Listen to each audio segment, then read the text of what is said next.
What's going on, guys? This is SaltyParchment, and for you guys, a little how-to video again. So I'm continuing with this series of how-to.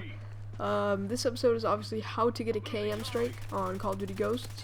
So there's a few things you want to take into consideration in how to get a KEM Strike. One, it's pretty difficult to get. I think it's like 25 kill streak or gun streak.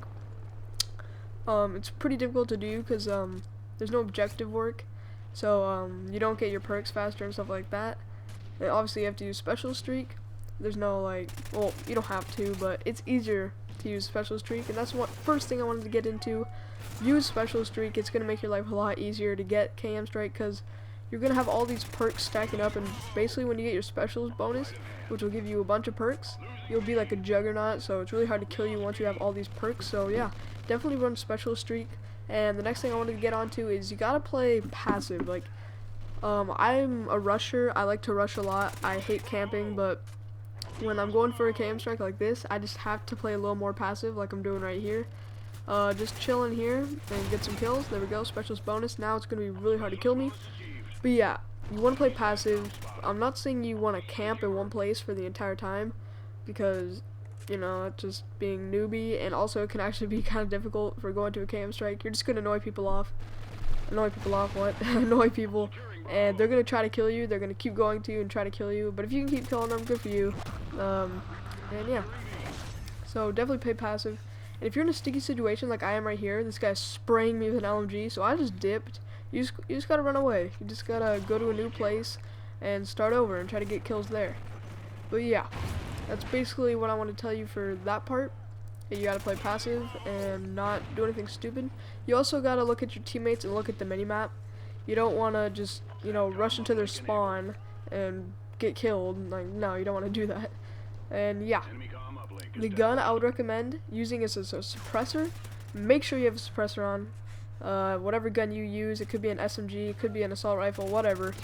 Look, that's like the map dynamic. Get that from a care package. But yeah, so definitely make sure you have a suppressor on, because it is extremely hard to get a really high gun streak or kill streak while not using a suppressor, because when the enemy sees you on the minimap, that's like their main target. They're like, oh, this guy's on the minimap, I have to go and kill this guy. So they're basically gonna have their eyes glued on you and gonna try to kill you. So yeah, definitely use the suppressor.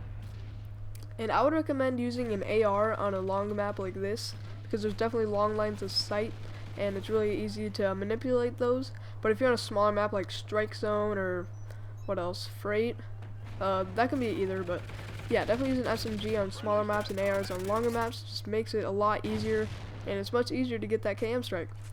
So moving on to the next subject, which is know your enemy. You gotta know your enemy. It sounds weird to say that, but if you know what they're doing, what guns they're using, especially in that sticky situation back then, I knew he wasn't using a submachine gun. He was using an LMG. So obviously I got out of there. You just gotta get out of there. And also, the next thing I want to get into is what I said about playing passive. You gotta go and play passive somewhere where it's good. You don't want to play passive back in your spawn. No. You want to go to a power position. You'll see me go into that house to my right. It's over there. You can see I'm looking at it right now. I go to that house later on to get my KEM, because it's a really good power position right next to their spawn, so right before the spawn. It's a great choke point, and you can rack up a lot of kills there. And also, I was racking up a lot of kills at the middle of the map near B-Dom, so that's really good too.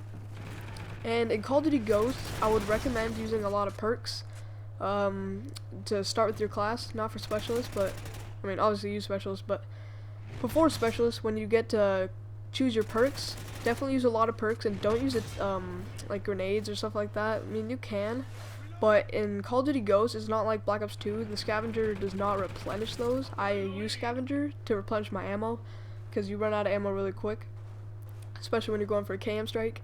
It does not replenish equipment, so I would not recommend using that, because you just maybe get one kill or just stun someone, maybe just damage someone. It won't. And you won't get it back like it does in Black Ops 2. But Black Ops 2, definitely recommend using equipment. It's really awesome in Black Ops 2. But yeah, so right here, I'm just holding down my position. I just strafe around their map, looking for people to kill, like here. Boom. So I'm just strafing around this power position, just killing people off. And there we go, I got the KEM Strike. It's pretty sick, I like the logo, and yeah, that's pretty much it for this episode, guys, of how to get a KEM Strike. Hope you guys did enjoy. If you did, make sure to hit that like button, subscribe if you enjoy my content, and as always, guys, this has been SaltyParchment, and I'll see you guys next time.